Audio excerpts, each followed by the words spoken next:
오늘 라이브 방송 35강 차입니다.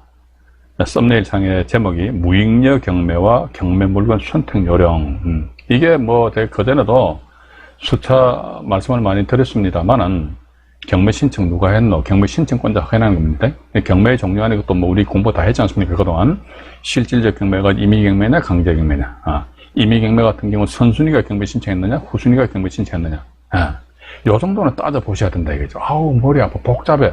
그럼 따지지 마세요. 그냥 들어가세요. 그냥 들어가서 낙찰 받고 나서 아싸 했다가 일주일 있다 매각 불허가 일정 한번 그런 경험을 해보셔야 된다니까. 그래야지만 지금 안정현이가 옛날에 라이브 방송에서 이런 이야기 했구나. 이것 때문에 그런 이야기 했구나. 뭐 이제 느끼실 거란 말이죠. 그죠? 그래서 일단 오늘 방송에 대해서 말씀을 이제 무익녀 경매와 경매 물건 선택 요령에 대해서 먼저 교재를 보면서 잠깐 말씀을 드려보도록 하겠습니다. 교재가 나왔습니다. 이게 보니까 누구래 경매정보지에 의한 점검사항인데요. 경매정보지에서 우리가 최근에 점검해야 될 사항들이 좀 제법 많이 있습니다.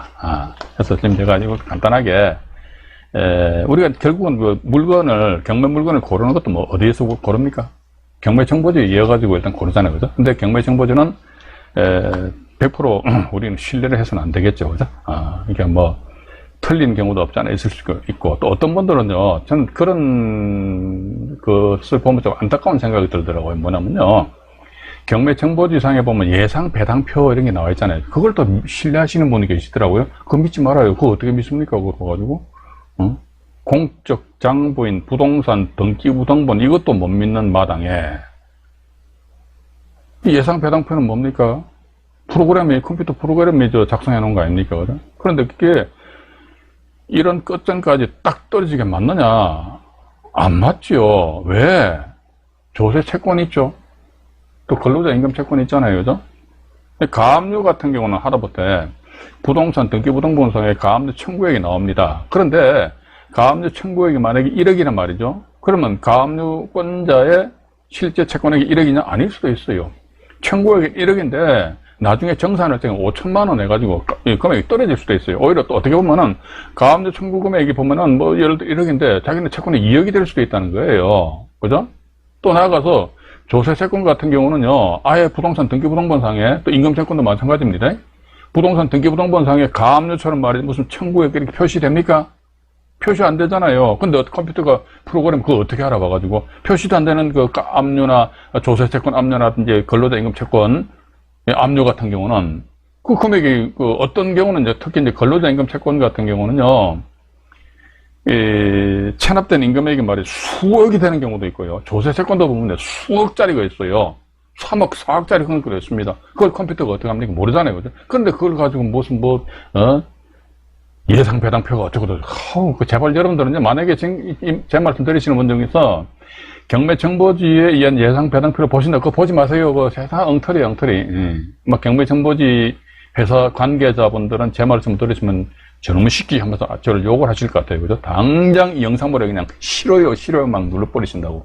그건 저는 입 바른 소리 합니다. 저는 틀린 이야기 안, 지금까지 제가 틀린 이야기 한 적이 없어요. 오히려 입 바른 소리가 제가 좀 손해를 봤지, 틀린 이야기 한 적이 없습니다. 그렇듯이 봐가지고 우리가 경매 정보지에 의해서 어떤 1차적인 물건을 선택하는 거 아닙니까? 그죠? 그럼 경매 정보지에 의해서 나름대로 체크내지 점검해야 될 사항이 뭐냐? 그러니까 이번 시간에 제가 말씀드릴 겁니다. 경매 신청권자 확인입니다. 경매 신청 누가 했노? 여기에 따라 가지고 선순위냐 후순위냐 여기에 따라서 뭡니까? 무익녀, 잉여 없는 경매 있잖아요. 그죠? 경매 진행시켜봤자 아무런 의미가 없는 거예요. 잉여가 없다는 게 뭡니까? 남을 가망이 없다는 거지. 이사 그렇다면 잉여가 없다? 남을 가망이 없다. 그게 뭐 말이냐 이거지. 뭐 이럴 수도 있잖아요. 봐가지고 이렇게 보면은 선순위에 저당권이 설정되어 있습니다. 저당권이 설정되는데 이 사람의 실제 채권액이 한 3억 정도 된다 치자 이거예요. 그런데 후순위에 또 뭐 저당권자 A고 이때 후순위 저당권자는 이제 B로 보자 이거죠. 이 사람이 자기 채권액이 한 1억이라 가지고 후순위가 이렇게 경매 신청했어요. 경매 신청하니까 법원에서 이제 경매 절차를 준비를 할 거 아닙니까? 준비가 뭡니까? 이해관계인들한테 야 B가 경매 신청했다. 따라서 이해관계인들은 배당 요구 종기를 언제까지 채권계산서 제출해라. 또 집행관한테 현장 나가서 조사해라. 이렇게 반발은 안 하겠죠, 그죠? 그 감정인한테는 감정평가 명령을 또 내립니다.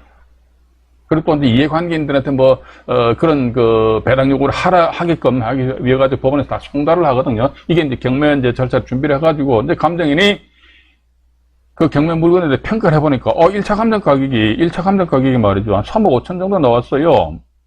그럼 법원에서 지금 안 건드려요. 왜?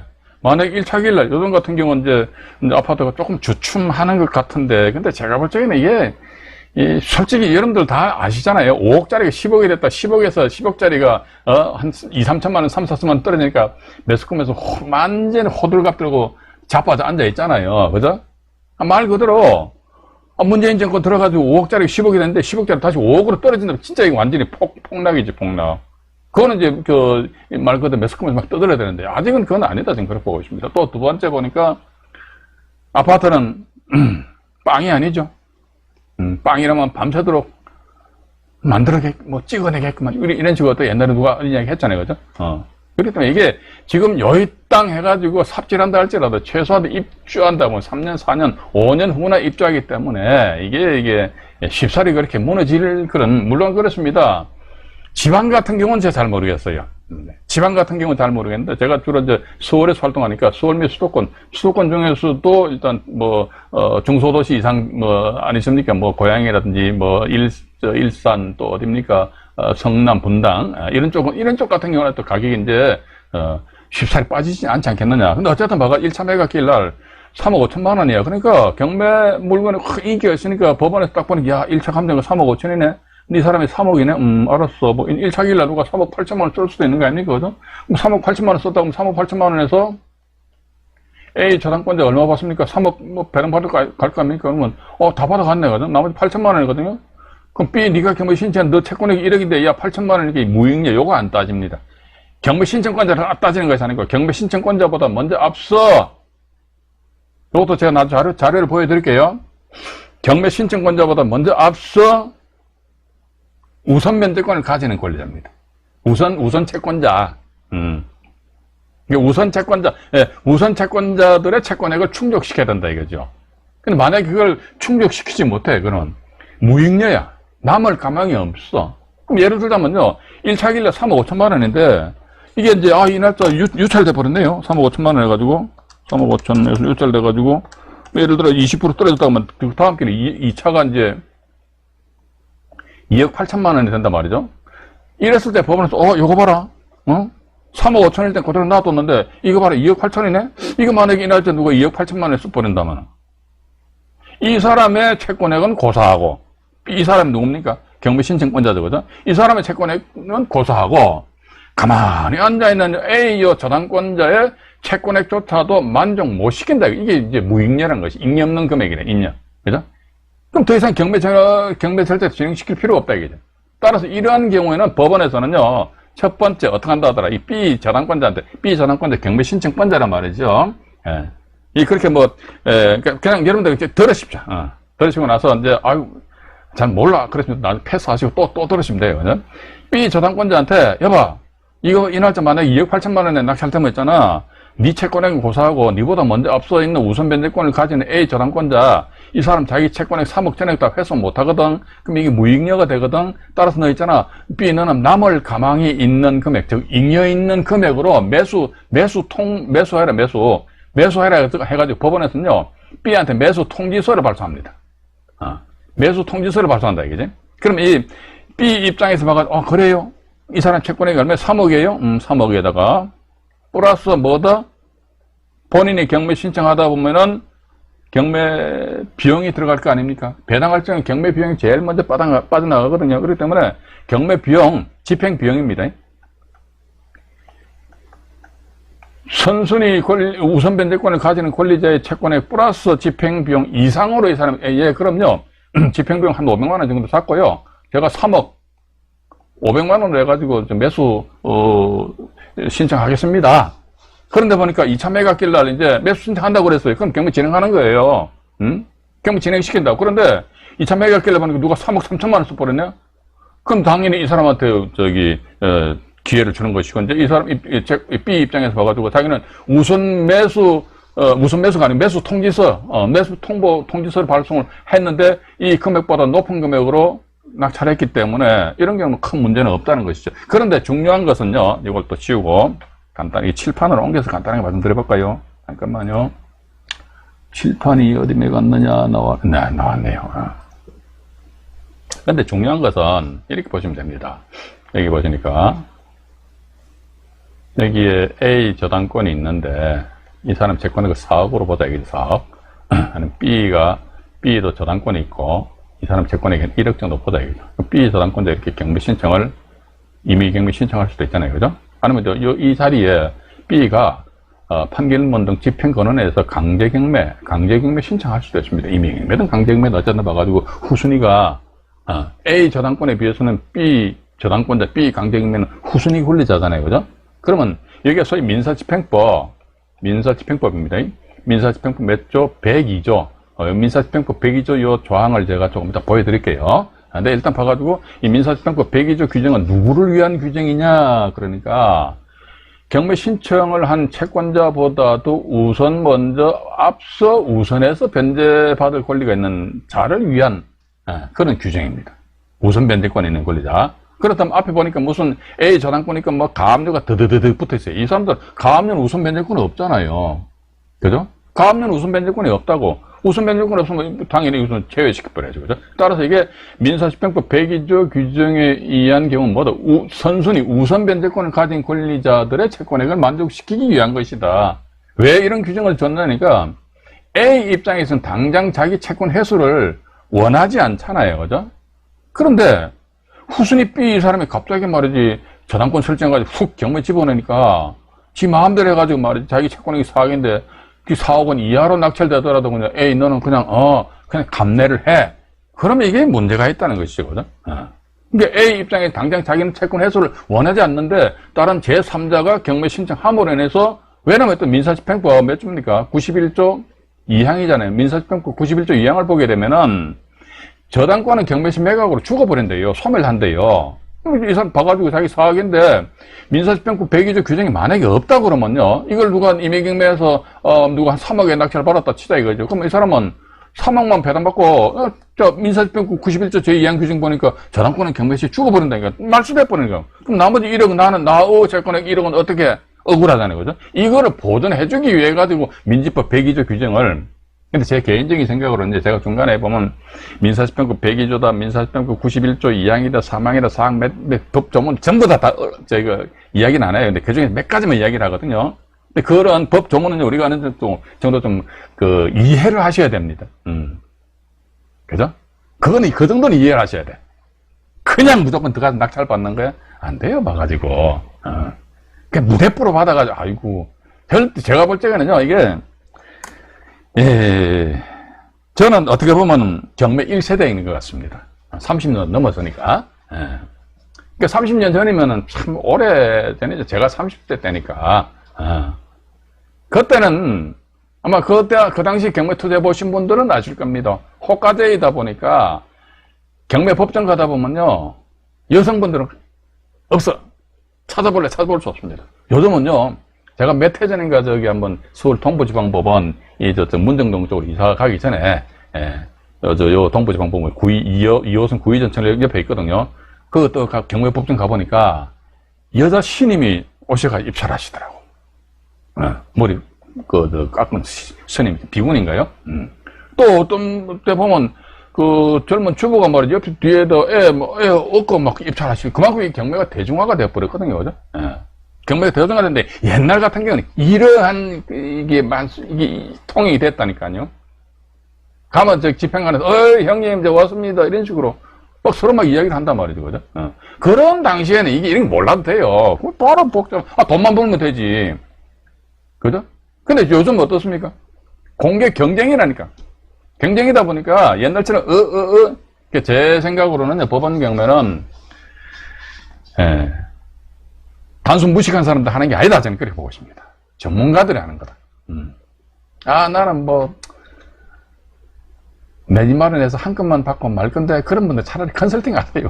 컨설팅 해주고, 컨설팅 정 원하시면 저한테 연락 주시면 저는 컨설팅 안 합니다.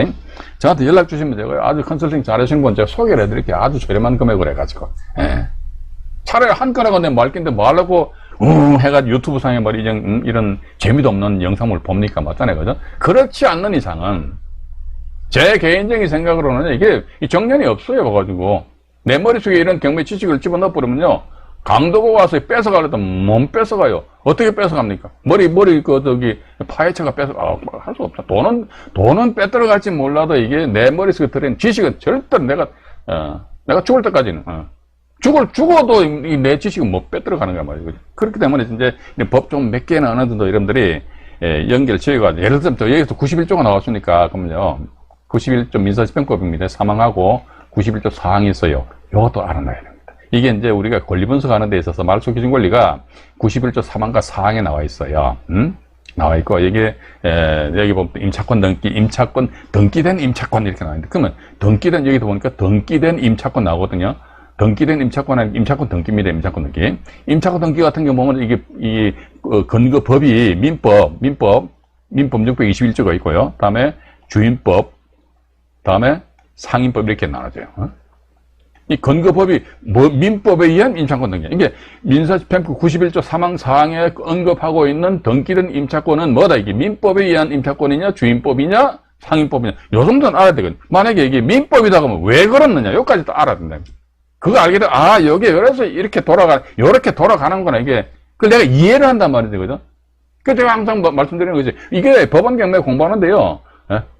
말소 기준 권리 해가지고 막 독수리 오형제에서 뭐 참새 짹짹 하는 식으로 그런 식으로 외워서 절대로 될 사항이 아니라니까요. 경매 학원 이런 데 가보니까 뭡니까? 공인중개사 공부해 보신 분들은 아실 겁니다. 일단 그 암기를 해야 될 거 아닙니까? 암기를 하다 보니까 어떤 특정 용어 해가지고 이게 뭐, 저는 이걸 제 집사람한테 이런 이야기 들었어요. 임차인의 대항력 하니까 주민등록과 주택의 인도잖아요. 그죠? 이게 대항요건이에요. 그 다음에 확정일자가 보니까, 우선 변제 받을 수 있는 물권화된 그런 권리란 말이죠. 근데 학원에서 어떻게 배웠는데, 이게, 앞에 글자, 앞대가리 있잖아요.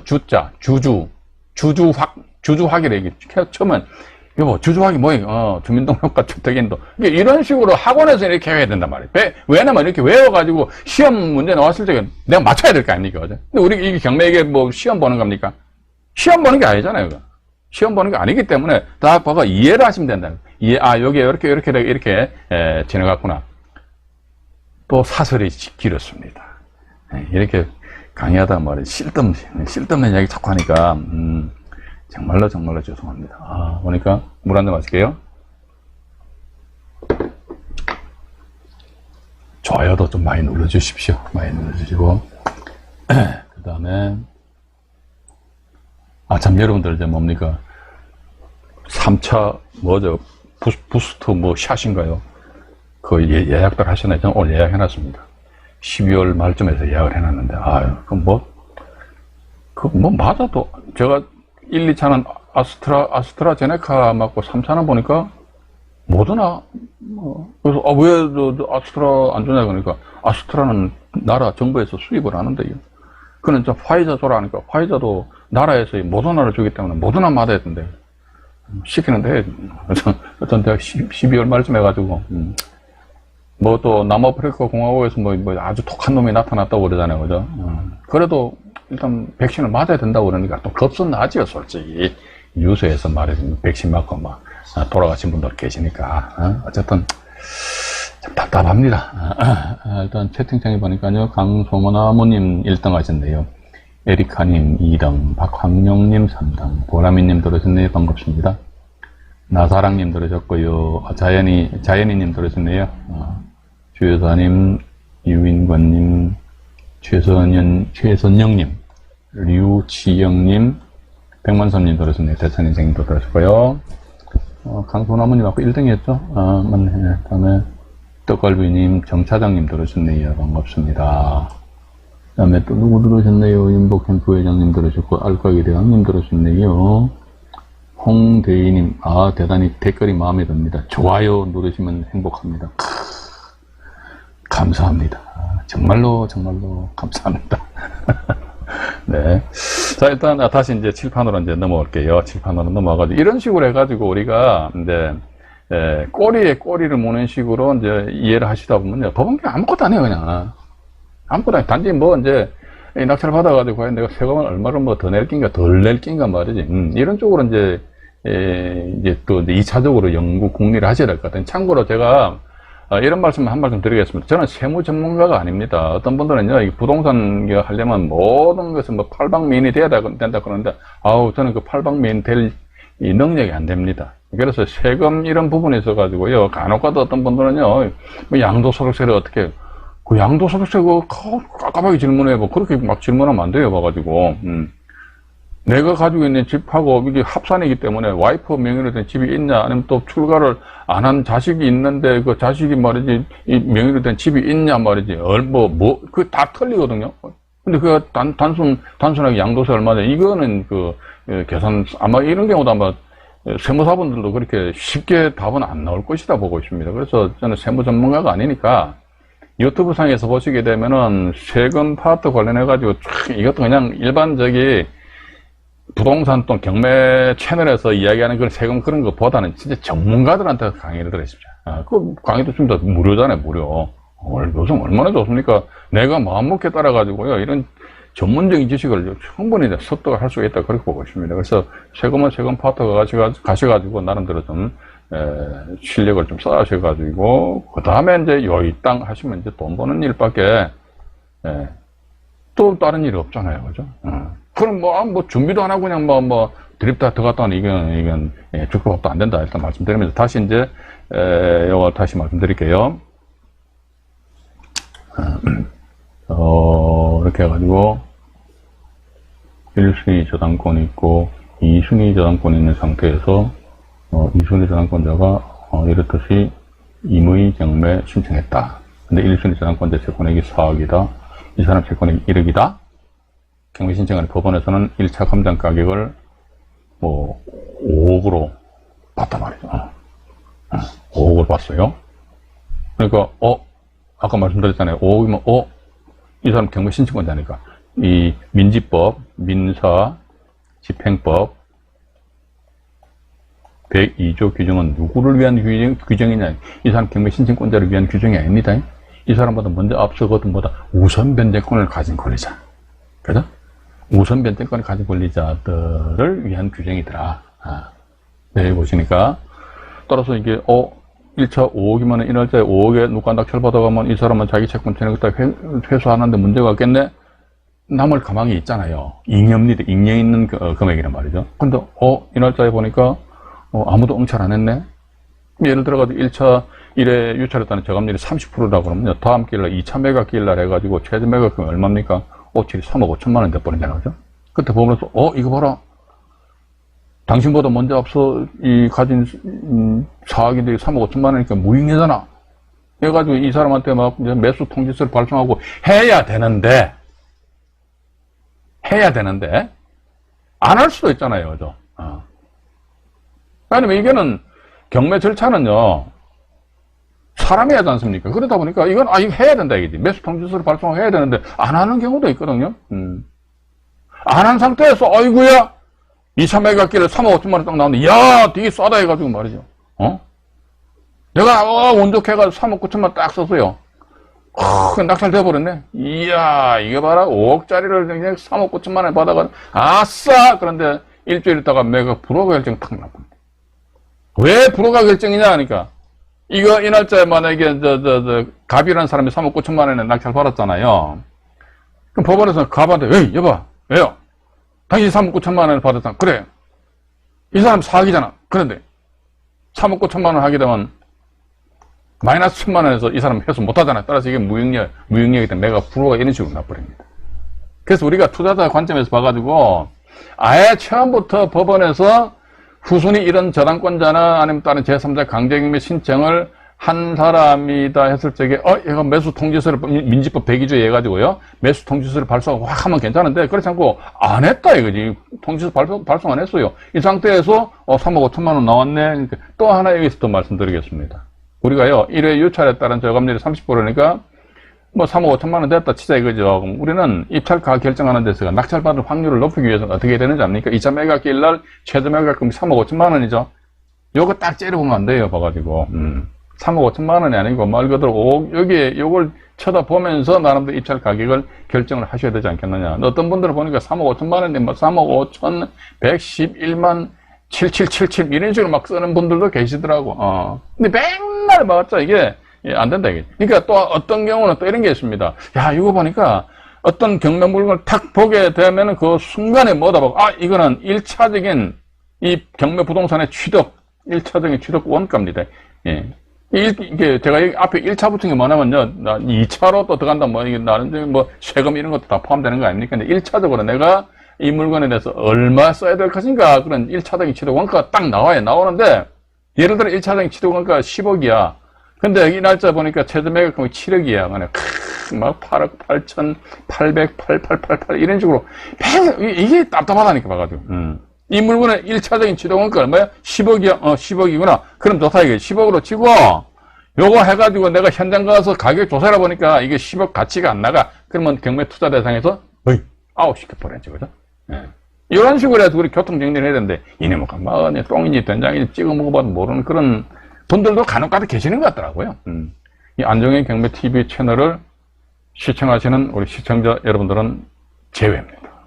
여러분들 상당히 실력들이 좋으시잖아요. 맞죠? 그죠?